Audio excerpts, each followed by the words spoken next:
राष्ट्र सर्वप्रथम, राष्ट्र सर्वप्रथम, राष्ट्र सर्वप्रथम, राष्ट्र सर्वप्रथम। भाजपा मुख्यालय लखनऊ में उत्तर प्रदेश के मुख्यमंत्री योगी आदित्यनाथ ने प्रेस वार्ता को संबोधित किया। इस दौरान सीएम योगी ने कहा कि लोकतंत्र के महापर्व का शंखनाद 19 अप्रैल को हो चुका है। प्रदेश में 7 चरणों में चुनाव होना है। उन्होंने कहा कि 19 अप्रैल को पहले चरण के 21 राज्यों के 102 लोकसभा सीटों पर चुनाव संपन्न हो चुका है। सीएम ने कहा कि आम जनता के मन में फिर एक बार मोदी सरकार का भाव देखने को मिल रहा है, क्योंकि पीएम मोदी ने पिछले 10 वर्षों में देश की तस्वीर बदलने का काम किया है। वहीं सीएम ने बताया कि दूसरे चरण के चुनाव 26 अप्रैल को होने जा रहा है, जिसमें 13 राज्यों के 79 सीट पर चुनाव होगा। वहीं यह भी कहा कि गुजरात की सूरत की सीट पर भाजपा प्रत्याशी चुनाव होने से पहले ही जीत चुके हैं। यह इतिहास का पहला चुनाव है जिसके नतीजों को लेकर देश पहले से ही आश्वस्त है। कि लोकतंत्र के महापर्व का शंखनाद पहले ही हो चुका है। 7 चरणों में पूरे देश के अंदर लोकसभा की 543 सीटों के लिए चुनाव संपन्न होना है। 19 अप्रैल को पहले चरण के 21 राज्यों के 102 लोकसभा सीटों पर चुनाव संपन्न हो चुके हैं और जो रुझान पूरे देश से मिल रहे हैं वह रुझान इस बात की ओर पूरे देश के ध्यान को आकर्षित करता है कि आम जनता के मन में एक ही भाव है, वह उत्तर हो, दक्षिण हो, पूरब हो, पश्चिम हो, कि फिर एक बार मोदी सरकार। प्रधानमंत्री मोदी जी ने 10 वर्ष में देश के अंदर जिसकी तस्वीर को बदली है, आम जन की तकदीर को बदलने के लिए जो एक सकारात्मक पहल किए हैं, उसके प्रति जनता का सकारात्मक रुख भारतीय जनता पार्टी के पक्ष में बिना भेदभाव के समाज के हर तबके का पूरा समर्थन और आशीर्वाद भारतीय जनता पार्टी को प्राप्त हो रहा है। द्वितीय चरण के चुनाव 26 अप्रैल को होने जा रहा है और द्वितीय चरण में 13 राज्यों की 89 सीट्स पे चुनाव होने हैं, जिसमें अभी सूरत की एक सीट पर भारतीय जनता पार्टी के प्रत्याशी निर्विरोध भी एक सीट पर अभी हो चुके हैं। चुनाव इस बात की ओर ध्यान आकर्षित कर रहा है कि संभवतः पहला चुनाव देश का होगा। 18वीं लोकसभा का चुनाव है और अब तक के पहला चुनाव होगा जिसके परिणाम के बारे में पूरा देश आश्वस्त है।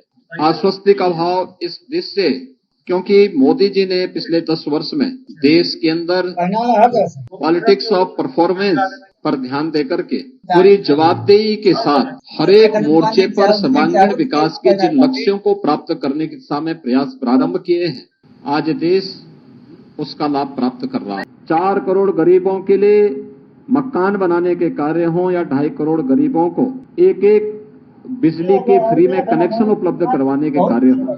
पहली बार वास्तव में देखा है लोगों ने कि योजना का लाभ बिना भेदभाव के हर तबके को कैसे प्राप्त हो सकता है। जो नारा मोदी जी ने 2014 में दिया था, सबका साथ और सबका विकास का, वह जमीनी धरातल पर कैसे हकीकत में बदला है, यह भी पूरा देश देख रहा है और हर तबके के मन में इन सभी योजनाओं को लेकर के भारी उत्साह है। और आज इसीलिए जब लोकसभा चुनाव के हम द्वितीय चरण के लिए मतदान की ओर जाना चाहते हैं, तब मैं प्रदेश और देश के मतदाताओं से अपील करना चाहूंगा कि देश यानी जीवन आपका है, सुरक्षा आपकी है, देश आपका है, वोट भी आपका है। आपका एक वोट आतंकवाद की तरफ भी, आतंकवाद के पुराने दौर को वापस ला सकता है अगर गलत दिशा में गया, और आपका एक वोट भारतीय जनता पार्टी के पक्ष में जाने का मतलब आतंकवाद को सीमा पार ही निपटाने की जो भारतीय जनता पार्टी और हमारी मंशा है और जिस पर हम लोगों ने पूरी ईमानदारी के साथ काम किया है, भारतीय जनता पार्टी उस अभियान के साथ आगे बढ़ रही है। भारतीय जनता पार्टी को पड़ने वाला एक वोट हर व्यक्ति के सुरक्षा, सुशासन और संप्रभुता को ध्यान में रख करके भारत को एक विकसित भारत के रूप में स्थापित करने की मंशा के साथ, आत्मनिर्भर भारत और विकसित भारत के रूप में स्थापित करने की संकल्पना को आगे बढ़ाता है।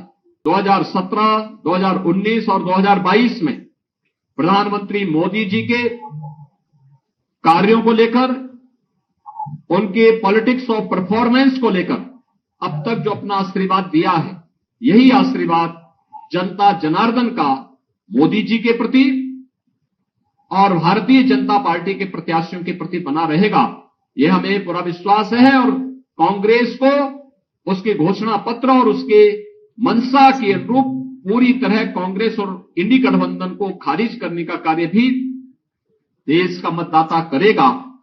अब इसमें कोई संदेह नहीं है। राष्ट्र सर्वप्रथम